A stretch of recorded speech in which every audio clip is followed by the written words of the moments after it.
Baghdad's Al Rashid Hotel was packed with delegates as the mission's special guest, Iraq's Prime Minister Nouri al-Maliki, rose to his feet for the country's national anthem.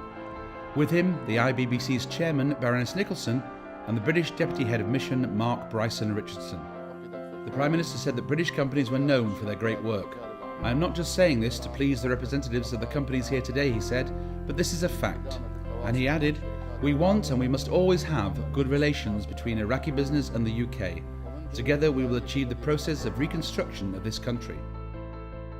Mr. Bryson Richardson said Britain's business relationship with Iraq was not just about oil. British companies are heavily engaged in the energy sector in Iraq, and we are keen to build on this.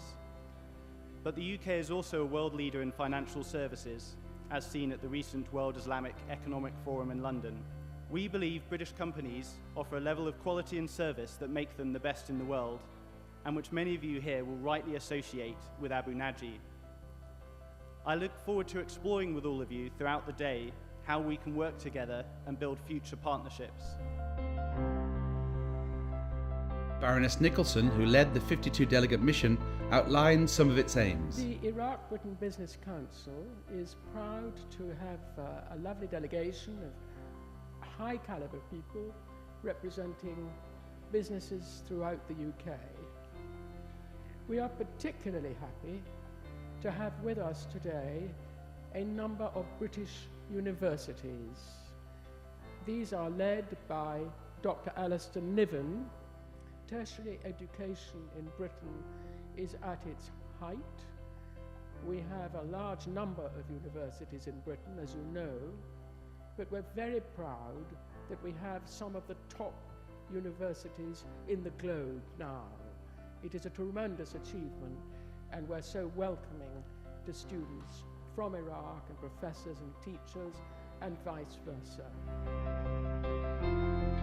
The chairman of Iraq's National Investment Commission, Dr. Sami Al-Araji, welcomed the delegation.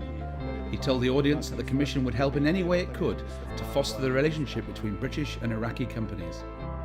During breaks, delegates and officials took the opportunity to network or simply meet and greet old friends. Back in the conference, the IBBC and the Iraq Energy Academy signed a groundbreaking Memorandum of Understanding. Baroness Nicholson and the IEA's chairman, Dr. Ibrahim Bar Alolam, said the move would benefit both organisations.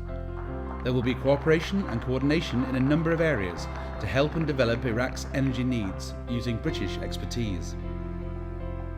The lunch break provided further opportunities for networking, exchanging contact details, or simply taking photographs to remember the day.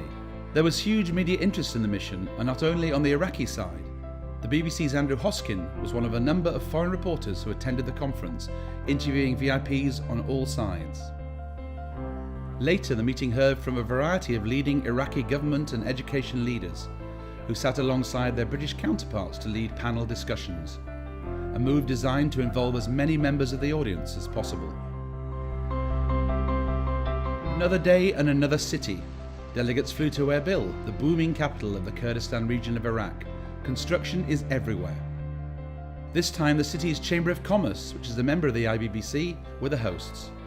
Chairman Dara Kayat greeted the VIP guests, Baroness Nicholson and Mr. Falala Mustafa, the head of the Department of Foreign Relations. Britain is a partner of choice. Britain has been a partner with us, and we would like to continue the path with you.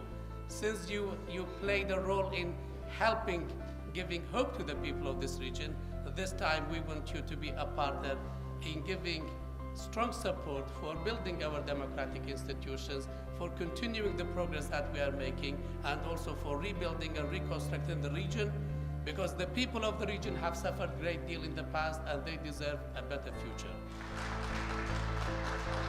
Erbil's British Consul General Hugh Evans thanked Mr. Mustafa and welcomed the delegates. To members of the visiting delegation who have just arrived from Baghdad and will have received some very warm Arabic greetings, let me say in Kurdish, and with apologies to my Kurdish colleagues, Bakhair ben bo Kurdistan, an equally warm welcome to Kurdistan. Mr. Evans remembered a recent conversation with the president of the Kurdistan region of Iraq, Masoud Barzani. Mr. Barzani had told him that opportunities for British business were only limited by the sky. Baroness Nicholson said she was delighted to have led the biggest ever trade and education delegation to the region. She showed delegates a copy of the IBBC's magazine, Iraq Today, which features one of the Kurdistan's most famous businessmen, Hadi Nazir, on its cover. Mr. Kayat was full of praise for British business and thanked the delegates for coming to Erbil. He said trading between the two countries was already extremely successful and would only grow over the coming years. 12 members of the delegation were representing British universities. They spent much of the time meeting their Iraqi counterparts in both Baghdad and Erbil. Throughout the mission, the importance of education was stressed, both in the future development of the country and a potential market for British business.